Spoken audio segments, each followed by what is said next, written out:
And hello to you, and thank you for coming to my video. This video is about my journey as an ant keeper. So I was doom scrolling AliExpress one day. Oh wow, they sell ant houses. Lots of them. Look at that one. Oh my gosh, look at that one. Look, he has little walkways. It looks completely mental. Okay, buy that now. Which isn't quite now because it's AliExpress in China, so it has to come all the way from China, maybe 7 days, 5 days, who knows? It's a long time, but eventually it's going to come, isn't it? Okay, my ant keeping history. I do have one actually. I had a Commodore Amiga 500.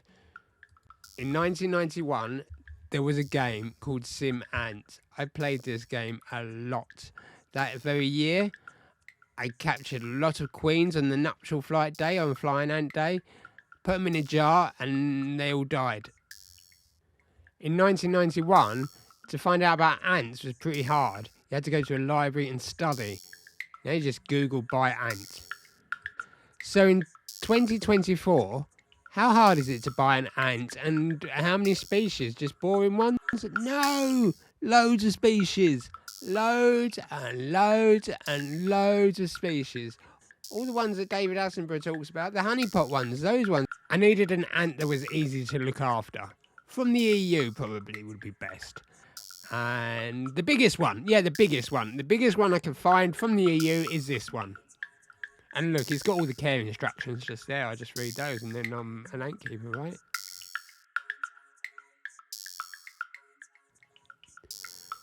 I really couldn't wait to get my mental ant farm from China. It was exciting. I was excited. Then one day it was here. I did buy that ant, by the way, with 2 to 5 workers. It was in the post. It was coming from Ant Antics. Big up them. And they actually turned up one day in the post. Ants in the post. Mental, huh? There's brood there, look, and you know they look healthy. They look happy. Presentation from Ant Antics is really, really top notch. They're big in the game.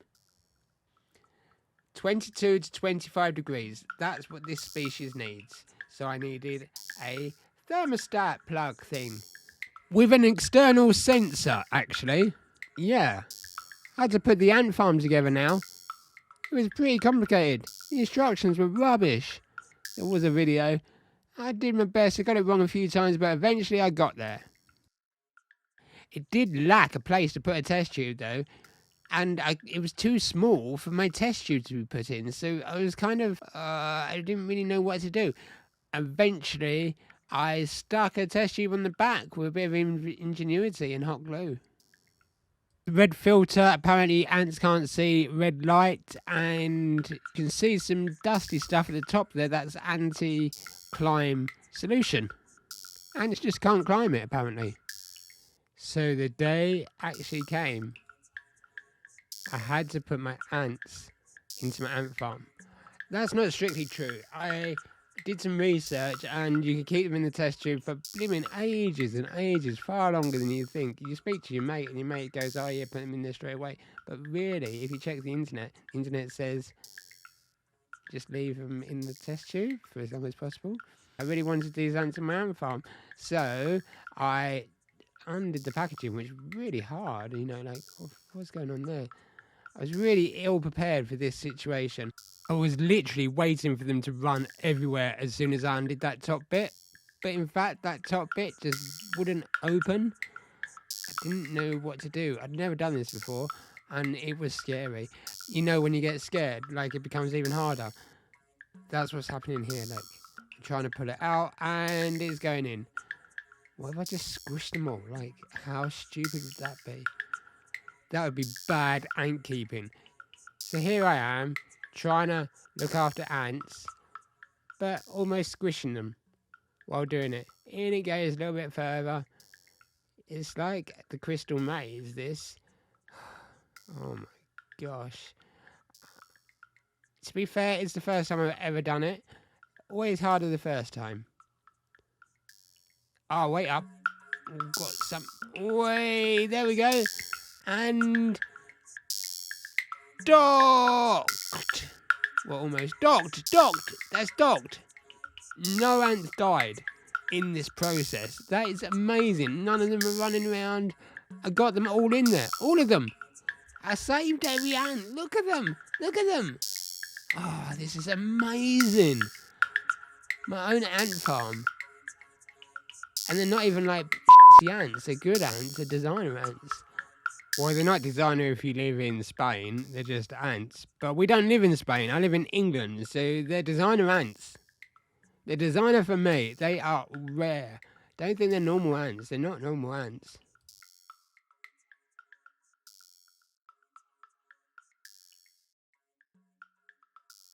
I want to draw your attention to these blue, amazing, glow-in-the-dark stones I got from China that I didn't wash before I put in there, which was an ignorant move.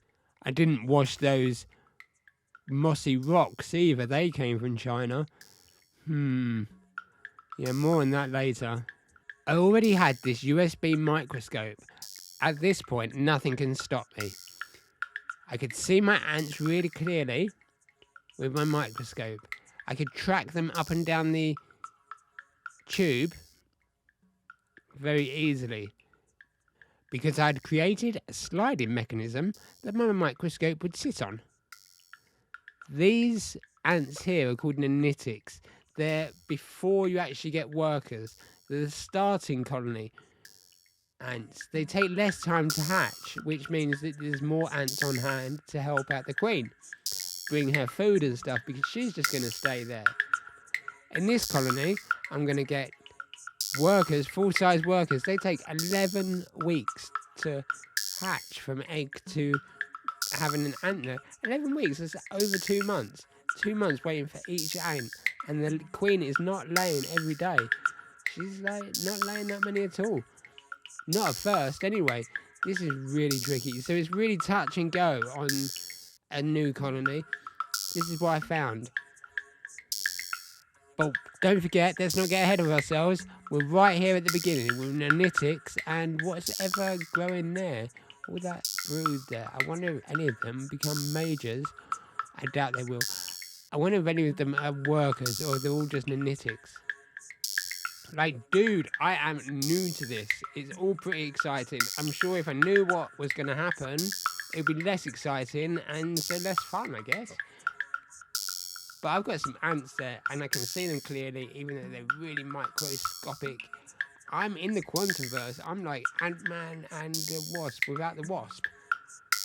Without Michael Douglas. Yeah, without him as well. Without anyone. Here we go, red filter. Apparently that just chills them straight out. Let's see if we can see any difference in their behaviour now the red filter's on.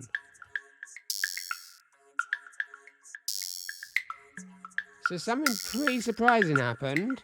They blocked themselves into the test tube. I was expecting them to be running around in the ant world going, whoa, we're free, we went out Outworld, yes. Outworld, not ant world, Outworld. That's what they call these things, Outworlds. And the test tube, I don't know, they think they call them test tubes. But anyway, they blocked themselves in, they blocked the hole, look. And whoa, out of some cardboard, I made my microscope go sideways, getting a side view. Whoa, man, this is now David Attenborough stuff. But look, there's an ant in the Outworld. Amazing, fantastic. Unblocked the hole and, you know, like chilling out outside in the Outworld. But then blocked up the hole afterwards. This is literally the most exciting thing I've ever seen in my life. I've been looking after these suckers for a little bit now, and to see one actually in the Outworld, touching my heart, man. At this point, I think I got a little bit carried away. Vertical ant farm, this is what I'm thinking now. Because it's got all like nooks and crannies, and I can't really film that ant in the corner there. It's not really working. If I did it all vertically, then it'd be a lot easier to film, because like I'm blimmin' David Attenborough now, right? Clearly not in real life, but I mean in my mind, I am doing it. I'm Steve Irwin this. Made a bit of a mistake though. I'm kind of thinking large ant farm, and I'm thinking I'm not going to be able to stop them once they start doing the ant stuff. So I should just build a big one. This is not true. This is not what you should do. But this is what I was thinking at the time. And it's valid. I can understand what I was thinking. But smaller's better. My dudette there walking about. Isn't she beautiful? Look at her, little ant puppy. Oh my god. Whoa, what are you doing? Like, okay, so I found out that maybe I need to increase humidity, and how you could increase humidity is to make the chamber size smaller. A smaller opening. This kind of helps in making chambers a little bit more humid. So that's what I did. I have like washers and old bits of rubbish lying around and some hot glue. You know, it works. If it works, that's important. They were looking good. Oh my gosh, what is that? That's look at it. Well, first of all, look at the bums on those ants. Those ants have been drinking the honey water. That is for sure. But look at that. That's my first actual full worker, and it looks mental. Look at, like, it doesn't even think. It looks like it's going to fall over at any point. It really does not look like it woke up happy being an ant. Not at all. In fact, it looks mean and crazy. It's white when it comes out, so I've kind of missed it for a little bit. Wow. Look at that. Beauty. It's like a dinosaur. It's like it's definitely an alien, isn't it? And those honey drinking ants there, I'm so proud. Everything's going just perfectly at this point.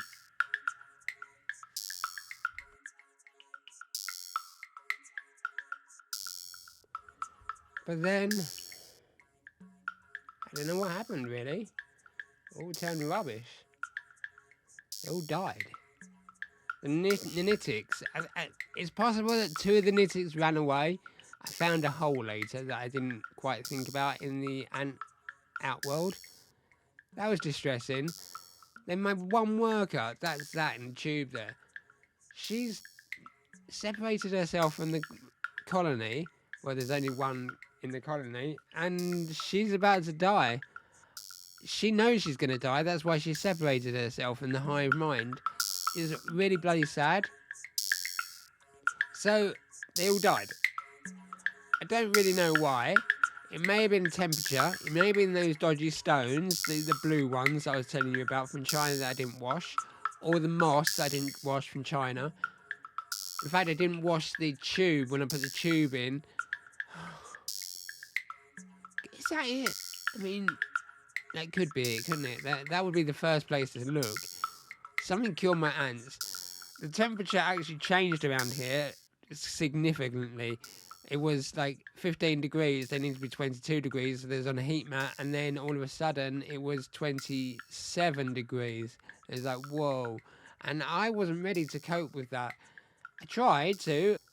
I knew how to make it hotter with a heat mat and a thermostat. All of that bit was sorted, but I hadn't thought of what happens if it got to 27 degrees and they need to be 25 degrees. However, that's only 2 degrees. I expect in the wild, there's really hot days in Spain, and they don't all just die.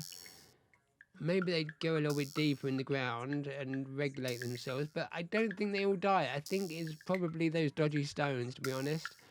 It was something. I've done something wrong. I'm not sure what it is, and they all died. It's really sad, you know. Honestly, it's really sad. But actually, they didn't all die, because the queen, she did eat all the eggs. Since then, she's laid some more eggs, because she's still alive. There's just the queen. So I put her back into a test tube on her own, and that's where she is right now. She's safe and happy, and she's laying eggs, and eventually she will have a new colony. But I failed all those nanitics and that one worker. I'm not sure how, inexperience, but somehow I failed them. I feel real bad.